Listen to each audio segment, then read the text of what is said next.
Shalom,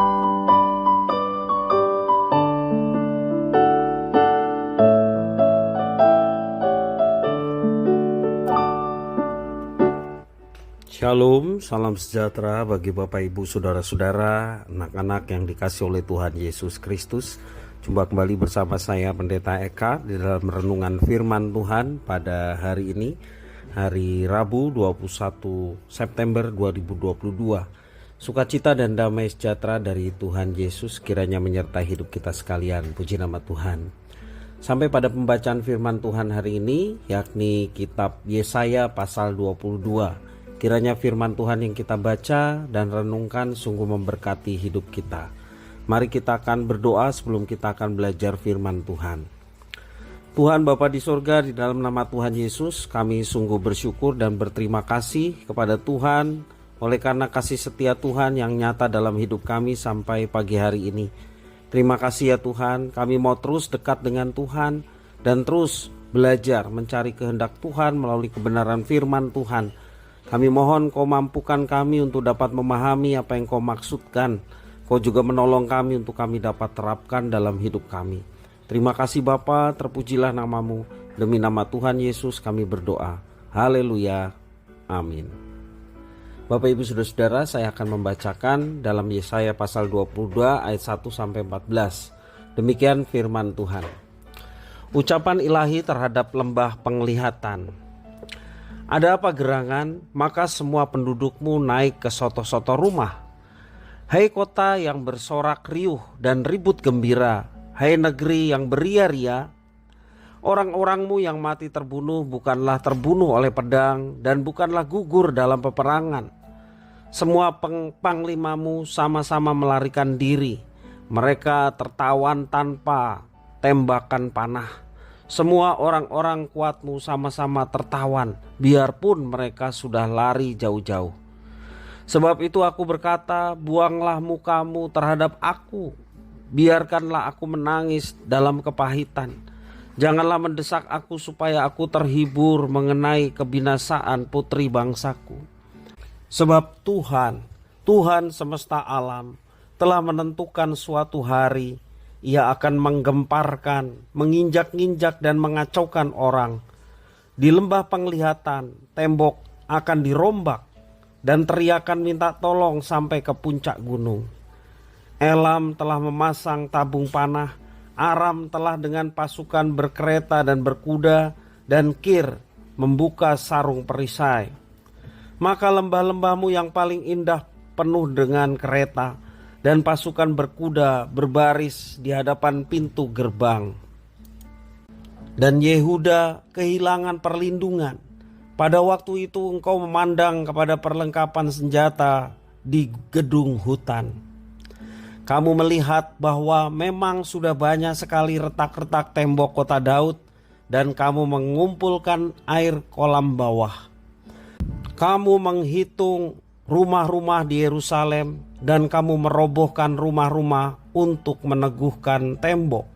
Kamu membuat tempat pengumpulan air di antara kedua tembok itu untuk menampung air dari kolam yang lama. Tetapi kamu tidak memandang kepada Dia yang membuatnya, dan tidak melihat kepada Dia yang telah sejak dahulu membentuknya. Pada waktu itu Tuhan semesta alam menyuruh orang menangis dan meratap dengan menggundul kepala dan melilitkan kain kabung. Tetapi lihat, di tengah-tengah mereka ada kegirangan dan sukacita, membantai lembu dan menyembelih domba, makan daging dan minum anggur sambil berseru, marilah kita makan dan minum, sebab besok kita mati. Tetapi Tuhan semesta alam menyatakan diri dan berfirman kepadaku, sungguh kesalahanmu itu tidak akan diampuni sampai kamu mati. Firman Tuhan semesta alam. Bapak Ibu Saudara-saudara yang dikasihi oleh Tuhan Yesus Kristus, kita tentu pernah mengalami yang namanya peristiwa buruk. Dalam situasi demikian, kita biasanya akan mencari teman atau sahabat atau orang terdekat untuk kita bersandar. Seringkali Allah bukan menjadi pribadi pertama tempat kita bercerita dan meminta pertolongan.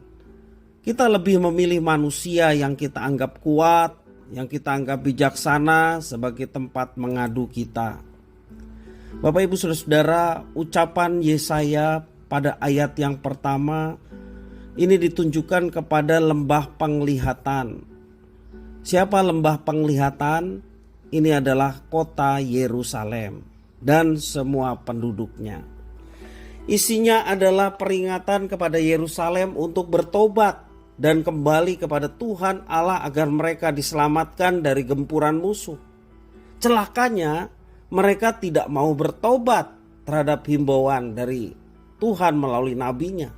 Mereka malah bergantung pada kecerdikan diri sendiri, pada kekuatan senjata, dan juga pada barisan pasukan berkuda.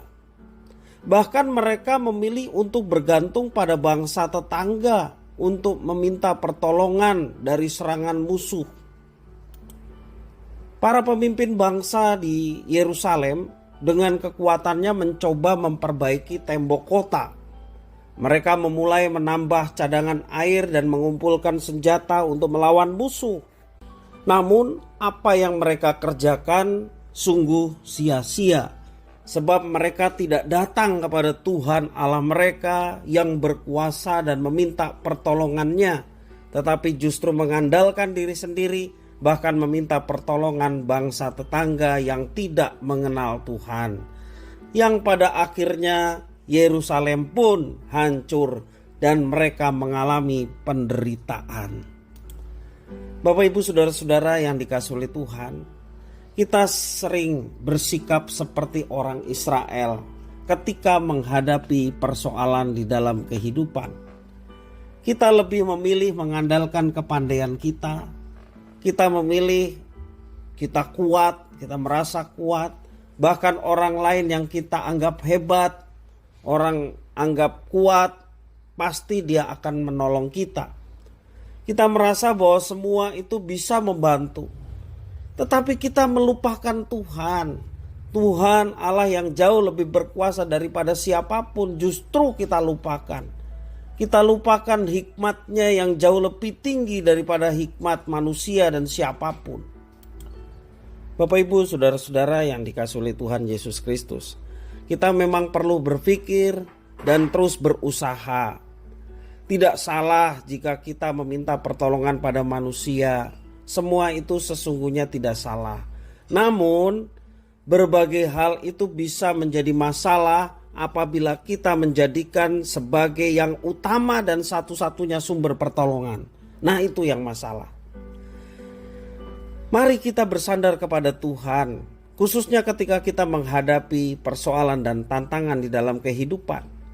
Kepada Tuhan saja kita harus meminta pimpinan dan penyertaan juga pertolongan.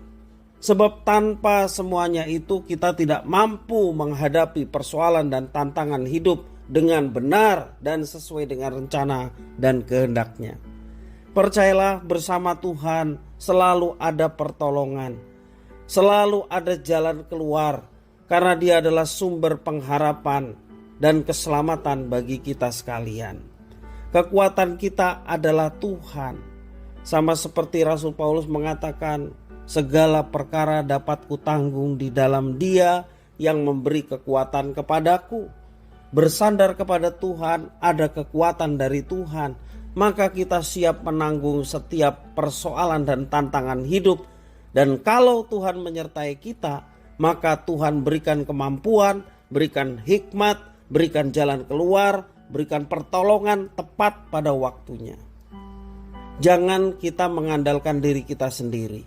Jangan juga kita mengandalkan orang lain. Perjanjian lama sangat tegas, terkutuklah ketika kita mengandalkan manusia.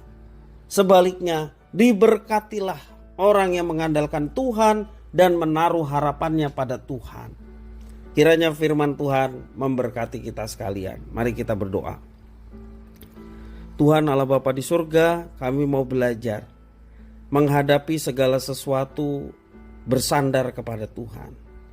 Kalaupun kami juga mendapatkan kekuatan dari orang lain, bahkan dari diri kami, oleh karena kami terus bergantung pada Tuhan, tetapi andalan kami bukanlah diri kami ataupun juga orang lain. tetapi kami bersandar hanya kepada Tuhan. Di dalam Tuhan selalu ada kekuatan, di dalam Tuhan selalu ada jalan keluar dan pengharapan yang besar, sehingga kami mampu bertahan, bahkan kami mampu berjuang dan meraih kemenangan bersama dengan Engkau. Terima kasih ya Tuhan atas firman-Mu yang mengajarkan kami untuk tetap mengandalkan Tuhan dalam situasi kondisi apapun. Kami mau mengimani bahwa diberkati orang yang mengandalkan Tuhan dan menaruh harapannya pada Tuhan. Kami mengimani itu, khususnya tak kala kami menghadapi tantangan dan persoalan hidup. Bersama dengan Tuhan kami diberi kemampuan untuk meraih kemenangan. Terima kasih Bapa, inilah doa ucapan syukur kami atas firman-Mu. Demi nama Tuhan Yesus kami berdoa. Haleluya. Amin.